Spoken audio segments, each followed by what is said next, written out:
Hey, what's up? I'm Al Cox. I make games, play games, and everything in between. And today we're going to be talking about how to come up with game ideas. And while that's the first step, the second step is more important.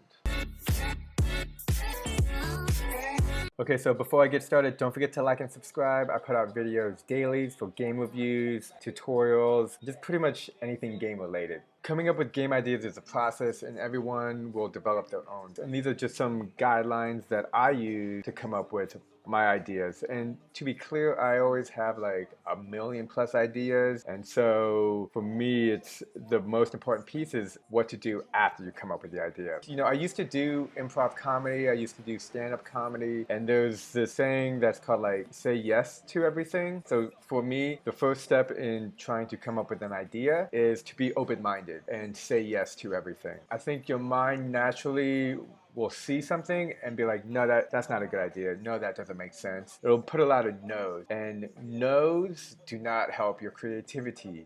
Yes, it does help your creativity. I think you can see where I'm going with this. So by saying yes to images, ideas, concepts, you open your mind up to more things and therefore you can draw for more creative ideas. This is how I look at things. And I'll post some links down below why there is power to saying yes. There's a really good TED Talk on it as well. By saying yes, your mind becomes more open, and then when you're looking at things, even if things that you find like boring, like I was at the museum the other day and I was looking at some boring plates that were built in the 1500s. I don't even know. I didn't even like look at the description. But I was in a museum. I go to museums all the time, literally looking at art. Specifically, I prefer modern and contemporary art. But if I find myself surrounded by things that I don't find interesting, that's my mental mind saying, no, this stuff is boring. So I try to flip the script in my mind and say yes. Like, yes, this is cool. Like, granted, I don't think plates are cool, but the design on it is pretty intricate and it is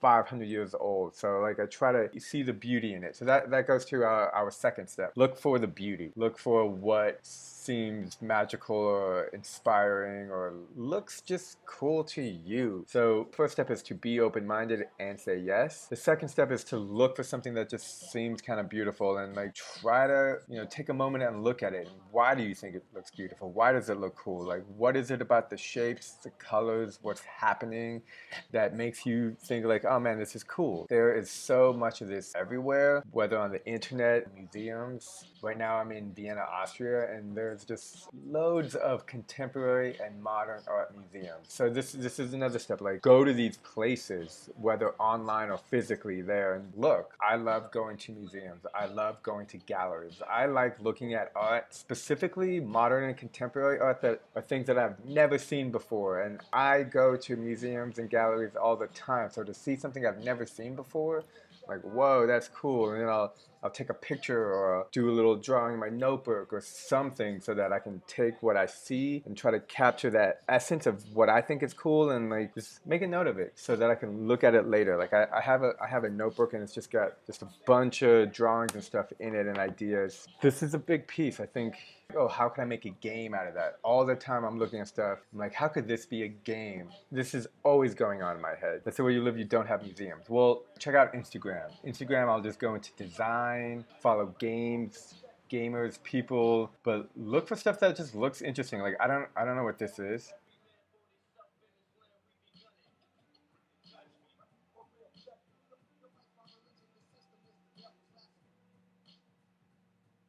Like, could this be a game? I don't think so, but but I don't know what's going on here. Like this, taking the time to see something new and refreshing just helps open your mind. I think I saw this. I'm like, could I make this into a game? Like maybe you hit a button and it moves fire hose. Of course, most things you can make literally anything into a game. So what's important is to look at things that are visually appealing and that makes my mind think a little bit. Like, and then could I make this into a game? And I want to be clear, I literally will spend hours on Instagram leaving a comment, being a part of the community, looking at cool art, because it's everywhere. And what you really have to do is just kind of look for it. You have to find it. Like, so you need to be open-minded, have your mental mind say yes to things, and then you need to kind of look for the beauty, what looks cool. And then the third and final step is to write it down. You need to write it down, you need to draw it down, you need to take a photo, you need to save it. You need to put it into a place where it's not just in your head. If you see something that looks cool, you want to take that, and then later, if you can like find a way to make it maybe into a game or something like a game, take these actionable steps. Like this is cool. Could this be a game somehow? Maybe, I don't know. I'm gonna save it. I have a notebook. This notebook is great. Sometimes I have trouble sleeping. I have insomnia, so it'll maybe take me 1 hour, 2 hours to fall asleep. This has always been kind of a negative thing. So I'll be trying to fall asleep and I'll just have a game idea and I'll just go ahead and write in my book, write some shit down. So most of the time I'll look at it the next day, and sometimes it's a good idea and other times it's like, I don't know what I was thinking. I was trying to go to sleep is what I was thinking. You need to write it down. You need to make a note somewhere in the world. And then you just repeat this process. You just look for things, find what looks beautiful about it. How could this be a game? And then you just write it down. Rinse and repeat. This is, of course, the first step to any game ideas, but the second step is the most important. The second step is to actually do something. Your mind has a funny way of coming up with a brilliant idea, but then when you try to go make this game, you're like a million steps from the final product. But you're on the second step to making it there, or trying to get there, or figuring out what is next. Ideas are plentiful, but the second step of putting that idea into action isn't seen that often. That third step, that fourth step of all these things that you have to figure out that you have no idea how to do is part of the process. That will always be the case. You will not have an idea and then just instantly know how to get to that idea in like 2 or 3 steps. That is easy.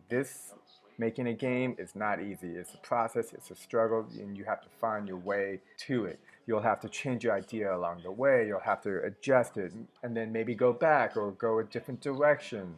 These true ideas are always evolving because they cannot be concrete, because they are growing with you. I think as much importance we give ideas, we should give more importance to the step that follows, which is taking action to making that idea become something more than just an idea.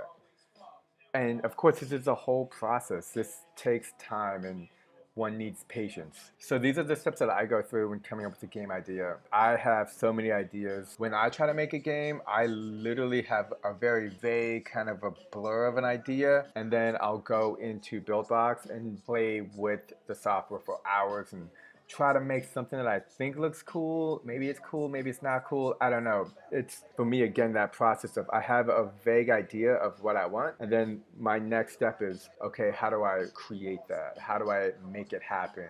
That is so much more work than the idea itself. It's mind-blowing. But the idea to me is like the gunshot at the start of the race. And then the second step is you taking action to figure it out. The third, fourth step, like, this is a marathon and you need to be taking action steps forward, looking for ideas. I just try to be open-minded. I try to put myself in an environment where I see cool art, cool videos on Instagram. These are cool. These are double illusion images. Quick tip, so on Instagram, if you find some art or something that you like, you can literally just go to the person's page. Like, this is vanilla.design. If you like someone's Instagram page, it's like, oh, this is cool. Let me see who you're following. Check out one of these people and like, oh, this is cool too. Like this is also cool. Well, I should follow them too. They only have 1,000 followers. So this is how I come up with game ideas. I just try to have my mind be open when I'm looking at cool creative art, whether in a museum or online. Write it down, and then I look at it and see how can I make this into a game.